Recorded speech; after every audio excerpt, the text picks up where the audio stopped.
Oke guys, selamat siang. Review sebentar ya, signal tadi malam.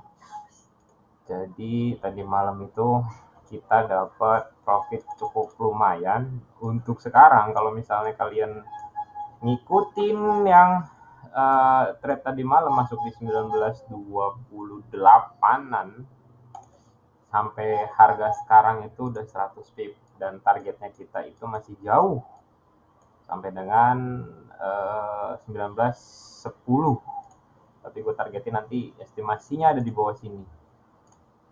Sebelum dibahas kenapa gue bisa dapat zone ini dan seterusnya, tolong di subscribe sama di like videonya.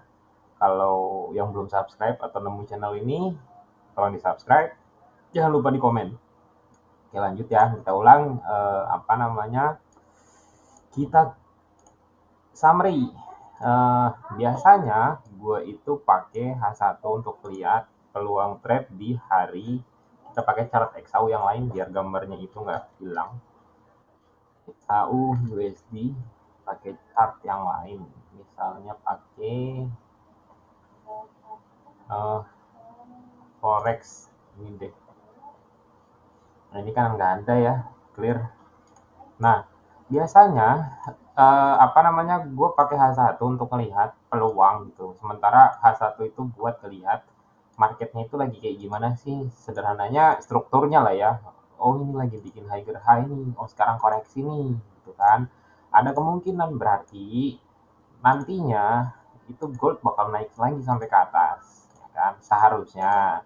Tapi kan kita nggak ngambil trade sebanyak itu untuk sampai ke 1950. Jadi setelah kita tahu nih struktur pentingnya di supportnya, misalnya supportnya ini nih gitu, resisten terpenting dan paling dekat mana nih, oh ini nih gitu ya. Berarti yang ini kita hapus nih struktur yang ini karena kita udah tahu strukturnya bakalan bullish ya, dan bullishnya itu eh, ketahan apa enggak, istilahnya gitu, ketahan apa enggak. Jadi tinggal kita turun nih time frame yang lebih kecil untuk lihat detailnya dari zone atau support resisten yang udah kita marking. Dari situ biasanya uh, gue butuh bantuan dari Vibo gitu ya. Sementara ini dilihat di sini,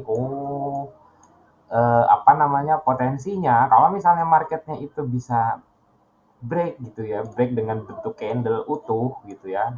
Dan di sini kelihatan dia nggak break candle utuh, berarti kan kita dapat peluang gitu ya kemarin. Cuma kenapa gue bisa marking di zone yang ini gitu ya? Kenapa yang marking di zone yang ini gitu, sebagai sell zone pertama, yang kedua itu 1925 gitu ya.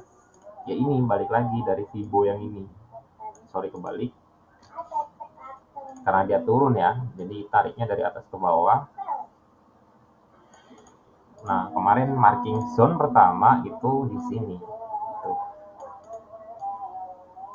Kalian bisa lihat ketika market yang pertama respect gitu ya di harga 1925, dia turun sampai dengan sini, dan mappingannya udah di share itu sebelum market bergerak. Jadi kalau kalian perhatikan kemarin itu dia di sini, mappingan yang sebelumnya gue bilang marketnya itu akan membal di area sini, dan ternyata memang bener dia membal, dia pelan-pelan naik sampai zone sini dan kita entry di situ 1925 ketika ada validasi entry.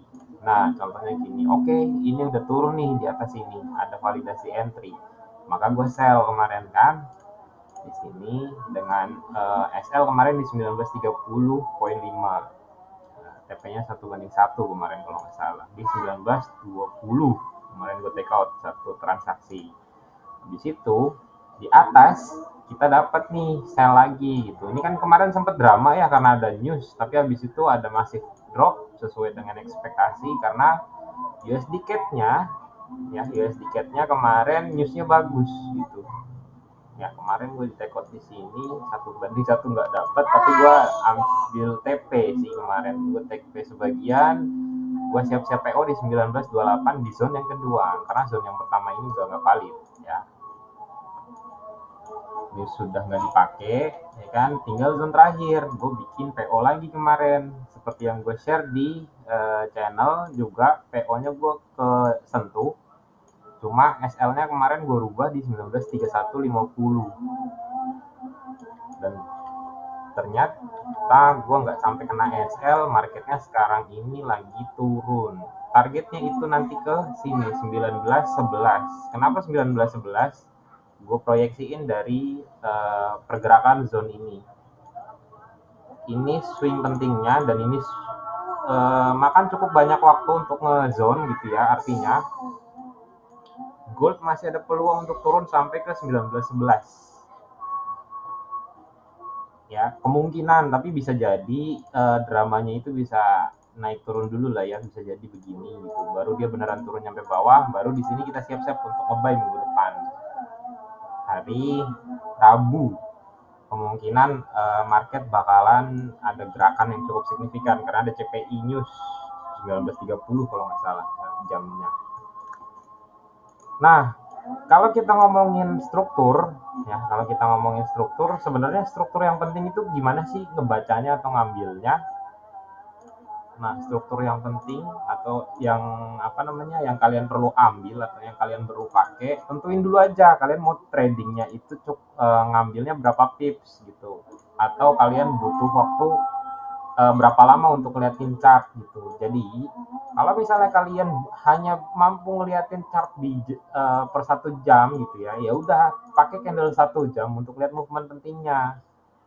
Kalian marking dulu support sama resistennya yang terpenting. Habis itu yang dijadiin sebagai patokan kalian gitu untuk dapetin apa namanya, range gitu, apa gerakan. Selama dia masih ada di range yang kalian tentuin, kemungkinan besar kalian bisa dapat peluang entry di time frame yang lebih kecil. Contohnya di time frame 1 jam kalian bisa ambil di M15 atau M5 buat nyari detailnya. Contoh, kalau misalnya kita cut data ya, kita cut data dari candle yang sini gitu ya. Kita cut data dari candle yang sini. Ini kan gerakannya naik nih ya. Pergerakannya itu setelah dari sini dia naik sampai sini gitu ya.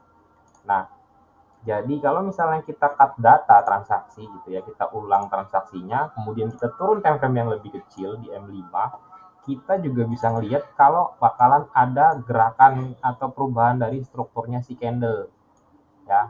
Kita gerakin satu-satu, kita bisa ngebaca kalau misalnya gold atau strukturnya itu berubah gitu. Oke, kita gerakin satu-satu pelan-pelan. Dari gerakan candlenya ya, berarti kan kita tahu nih ini resisten terakhir. Ini yang paling penting gitu kan, karena di sini ada candle momentum berturut-turut nih 4 biji ya kan. Kita tinggal gerakin selama strukturnya itu belum di break gitu ya. Oke, tunggu dulu, kayaknya cukup lama nih gerakannya. Oke, nah di sini kan udah kelihatan nih breakout gitu ya, ada breakout, di sini ada sideways. Kemudian kita bisa cari nih peluang entry-nya pakai Fibo, karena dari swing yang nge-breakout dari resisten 2 biji, resisten ini pecah, resisten ini pecah. Ini minor struktur artinya ya, minor trend. Nah, peluang entry-nya di mana? Kita akan masuk di area sini gitu. Area sini untuk masuk nge-buy gitu. Ya, kita masuk nge-buy di area sini. SL-nya di garis merah. Kita coba gerakin apakah dijemput gitu ya orderannya.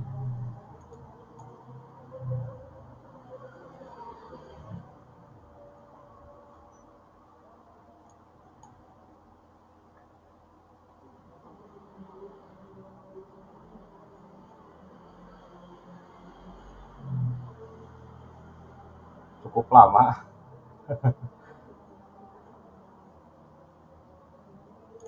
Kali 10 biar kelihatan cepat. Ya, apakah dijemput atau enggak. Yap, jadi gitu ya, ternyata cukup jauh ngambil waktunya. Sorry.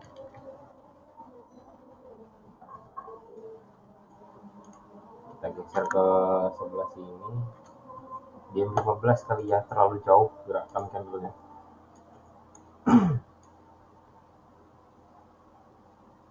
Ya, ya dipas-pasin lah ya estimasi gitu. Nah, di sini kebaca gitu karena ada struktur yang berubah dari sini, yang resisten penting ini udah dijebol. Artinya ya, ketika salah satu swing tertinggi udah dijebol dan di sini nggak bisa nutup yang low di sini dari momentum yang paling tinggi di sini, artinya harusnya ketika dia bisa jebol resisten yang sebelah kiri ini, misalnya sampai naik sini ya kan, peluang entry-nya kita itu di zone Fibo yang level ini gitu. Disinilah kita bisa entry dan kelihatan marketnya cukup signifikan naiknya. Kurang lebih itu aja gitu ya untuk review entry kemarin, kenapa mappingnya itu kita dapat di di zone yang kemarin di marking dan udah di share sebelumnya. Jadi posisinya kita lagi running profit sekitaran 100 pip dari harga zone terakhir ya, zone terakhir. Zone berikutnya itu nanti kalau misalnya market bisa ngetap di area 1908 sampai dengan 1904, target berikutnya gold itu harusnya menurut gua itu turun ke sini dan dia eh, harusnya dia ngetes area 1935-an. Planning gold gua minggu depan kemungkinan gua akan buy di area 1908 sampai dengan 1904. Resisten support berikutnya ada di 1885, tapi itu masih jauh perjalanannya. Dia harus ngetap di sini dulu 1950 untuk dia bisa turun sampai dengan 1850-an. Ini yang harusnya bikin drop gold cukup signifikan. Tapi nanti ceritanya ketika dia nyampe di sini gitu, dia harusnya itu turun dari sini ya drama gitu, bikin swing-swingan dulu, nggak langsung signifikan drop sampai bawah, enggak. Dia harus bikin struktur yang penting juga, resisten atau support yang harus dijebol. Kurang lebih itu, jangan lupa di like videonya biar kebantu view-nya sama YouTube ya. Thank you.